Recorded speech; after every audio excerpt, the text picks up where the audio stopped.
పంచాయతీ ఎన్నికల రెండో విడత ఫలితాల్లోనూ కాంగ్రెస్ కు ఓటర్లు షాక్ ఇచ్చారు. పల్లె జనం రేవంత్ సర్కార్ కు కర్రుగాల్చి వాత పెట్టారు. రెండో విడతలోనూ బీఆర్ఎస్ కు జనం పట్టం కట్టడంతో గుంపు మైత్రి ముఠా బెంబెలెత్తుతోంది. జనాలను కన్ఫ్యూజ్ చేసేందుకు మరోమారు తప్పుడు లెక్కల కుట్రకు తెరలేపారు. గుంపు మీడియాలో పొంతనలేని అంకెలు ఇస్తున్నారు. కేవలం ఎన్నిక జరిగిన ఫలితాలు వేయకుండా కుయుక్తులు పన్నుతున్నారు. ఏకగ్రీవమైన పల్లెల లెక్కలన్నీ గుంపగుత్తగా గుంపు మీడియా కాంగ్రెస్ ఖాతాలో వేస్తోంది. కాంగ్రెస్ నెంబర్ను పెంచి చూపించేందుకు గుంపు మీడియా నానాపాట్లు పడుతోంది. ఇతరులు గెలిచినవి కూడా కాంగ్రెస్ లెక్కల్లోనే చూపుతూ నాటకాలు ఆడుతున్నారు. బీఆర్ఎస్ మద్దతుతో గెలిచిన వారి అంకెలను తగ్గించి చూపేందుకు తంటాలు పడుతున్నారు.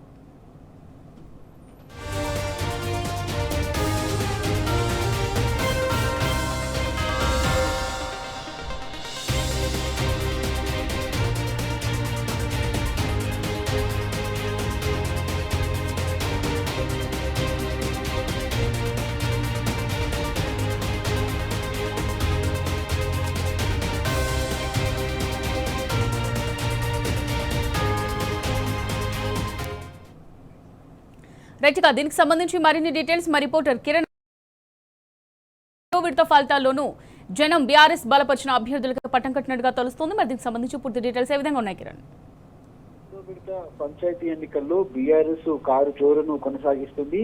ప్రధానంగా ఈ రెండో విడత ఎన్నికల్లో కూడా బీఆర్ఎస్ బలపరిచినటువంటి అభ్యర్థులు ఎక్కువ మొత్తంలో గెలుపొందుతున్నారు. అత్యధిక స్థానాల్లో బీఆర్ఎస్ కు సంబంధించినటువంటి అభ్యర్థులు గెలుస్తున్నటువంటి నేపథ్యంలో మొదటి విడత ఎన్నికల్లో కూడా ఇదే పరిస్థితి కొనసాగింది. అటు కొంతమంది ఏదైతే కాంగ్రెస్ కు చెందినటువంటి డబ్బా ఛానళ్లు ఉన్నాయో అవి కూడా పూర్తి స్థాయిలో కాంగ్రెస్ గెలుస్తున్నట్టుగా కొన్ని విష ప్రచారం అయితే చేస్తున్నటువంటి పరిస్థితులు మనకు కనిపిస్తా ఉన్నాయి.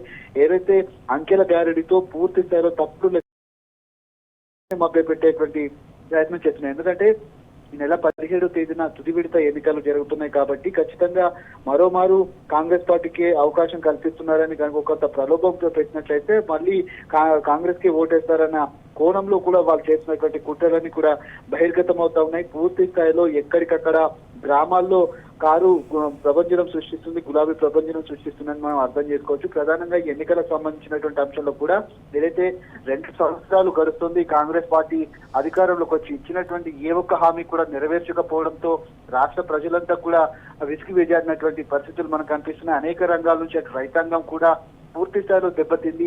నాడు సంక్షేమం కొనసాగినటువంటి గత బీఆర్ఎస్ ప్రభుత్వంలో నేడు 2 ఏళ్ల కాంగ్రెస్ పాలనలో ఎక్కడికక్కడ సంక్షోభంలోకి నెట్టబడింది. పూర్తిగా వడ్లు కొనేటువంటి పరిస్థితి లేదు, పండినటువంటి ధాన్యం కొనేటువంటి పరిస్థితి లేదు, ఎక్కడికక్కడ పంట కూడా నీళ్ల పాలైనటువంటి పరిస్థితి కూడా నీళ్లు ఇవ్వనటువంటి కాంగ్రెస్ పార్టీకి సంబంధించి పూర్తిగా రైతులంతా కూడా రైతు కంటక ప్రభుత్వంగా ఇటు కాంగ్రెస్ పార్టీ మారినటువంటి పరిస్థితులు మనకు కనిపించాయి. పూర్తి స్థాయిలో ఇటు వృద్ధులు కూడా ఇచ్చేటువంటి పెన్షన్లు పూర్తి స్థాయిలో సమయానికి రాక ఇబ్బందులు పడ్డారు.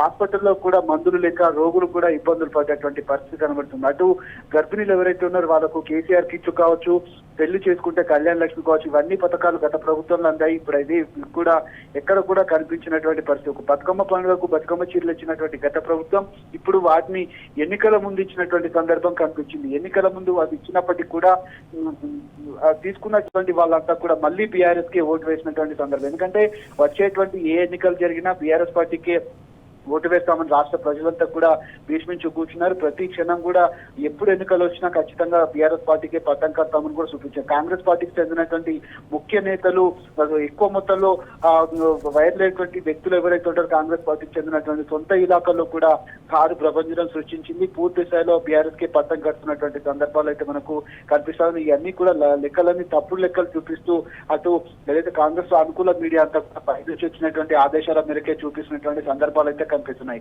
ఇక్కడ కూడా ఇటు బీఆర్ఎస్ పార్టీకి బలపరిచినటువంటి అభ్యర్థులు గెలిచినప్పటికీ కూడా పార్టీ గుర్తులు ఉండనప్పటికీ వాటిపై చెప్పుకొని ఇటు సోషల్ మీడియాలో కావచ్చు లేదంటే కాంగ్రెస్ అనుకూల మీడియా కాంగ్రెస్ పార్టీకి చేసినటువంటి కుట్రలన్నీ కూడా బహిర్గతం అవుతా ఉన్నాయి. ఇవన్నీ గమనిస్తున్నటువంటి రాష్ట్ర ప్రజలంతా కూడా ఖచ్చితంగా బీఆర్ఎస్ వైపే ఉన్నారని మరోసారి నిర్ధారణ అయింది.